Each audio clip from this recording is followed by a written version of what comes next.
On entend partout ce conseil, profite bien de ta jeunesse. Sympa, non? Mmh. Sauf que voilà, on est tombé sur une vidéo YouTube avec un titre, comment dire, assez provocateur. Voici pourquoi profiter de votre jeunesse est la pire chose à faire. Carrément.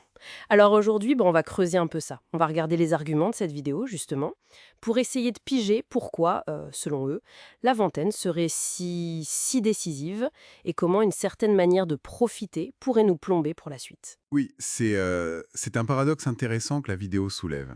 Cette période des 20-30 ans, où on se sent souvent libre, invincible même, parfois, ce serait en fait le moment clé où l'on pose les bases, où on les dynamite pour les 60 prochaines années.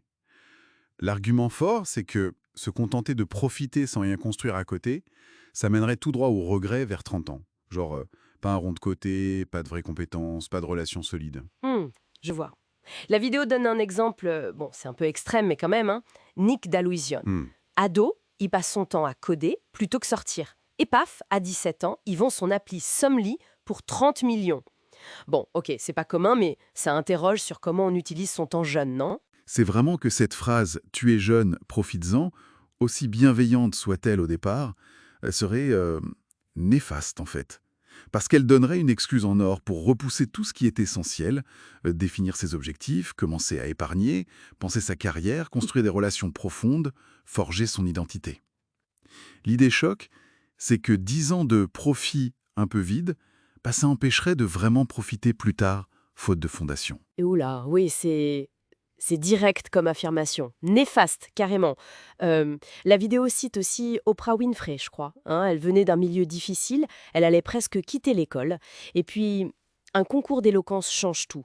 Pas juste la victoire, mais la prise de conscience. Comprendre que c'est le travail, une direction choisie tôt, qui permet de bâtir la vie qu'on veut, plutôt que de juste tuer le temps avant une vie un peu sublie, quoi.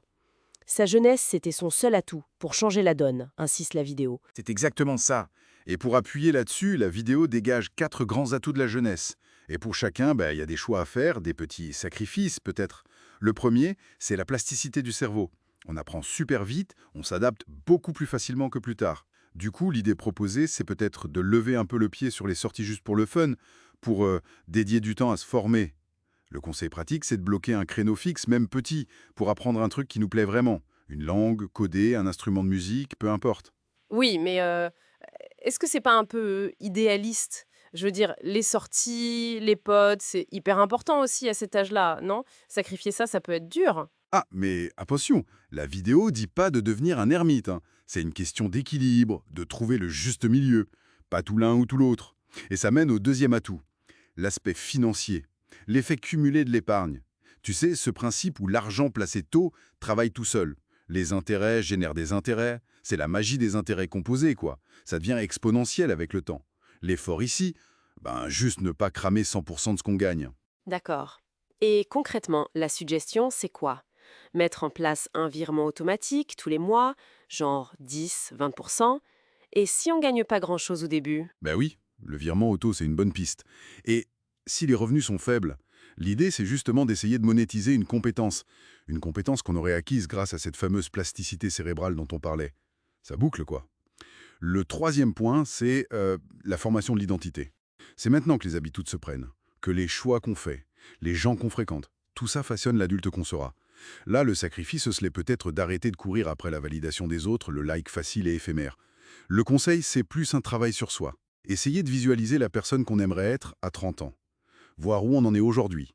Lister ce qu'il faudrait changer. Et s'entourer de gens qui nous tirent vers le haut. Hmm. Ça, ce travail sur soi, c'est sûrement le moins évident à court terme. C'est un cheminement.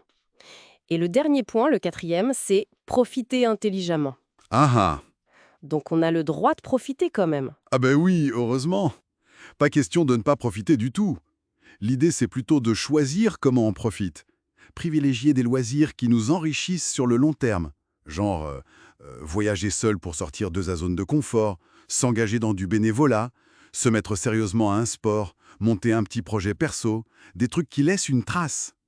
Plutôt que les activités plus passives ou répétitives. Les mêmes soirées en boucle, scroller sans fin sur les réseaux. La question à se poser, ce serait, ok, Cette activité, qu'est-ce qu'elle m'apporte vraiment, en termes d'apprentissage, de souvenirs marquants, de défis perso? D'accord, je vois.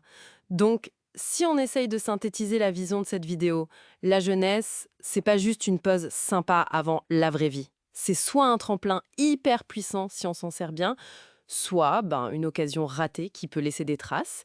L'idée, c'est pas de renoncer au plaisir, mais de choisir comment on profite, d'accepter de faire certains choix, peut-être un peu moins fun sur le coup, pour un futur plus épanouissant. C'est ça? C'est tout à fait ça.